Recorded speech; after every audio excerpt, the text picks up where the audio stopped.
Hello friends, તમે જોઈ શકો છો કે આકાશમાં એક પણ પતંગ ચગતો નથી. પણ મારા અંશભાઈને અત્યારથી 1 મહિના પહેલાં ઉત્તરાયણ આવી ગઈ છે. તમે જો પતંગ ચગાવવા માટે મથી રહ્યો છે, પણ વિરુદ્ધ દિશામાં પતંગ ચગાવે. આમ આકાશમાં જો એક પતંગ ચગતો નથી, એક પતંગ. પણ મારા ભાઈ છે એ પતંગ વગર રહી નથી શકતા.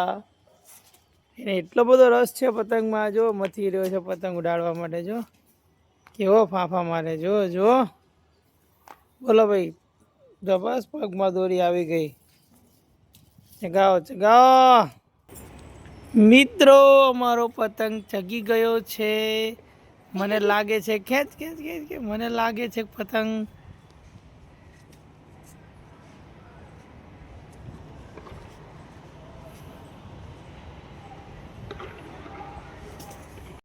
તો મિત્રો, અમારા અંશની જેમ કોની કોની ઉત્તરાયણ 1 મહિના પહેલાં આવે છે, જણા કોમેન્ટ કરી જણાવશો.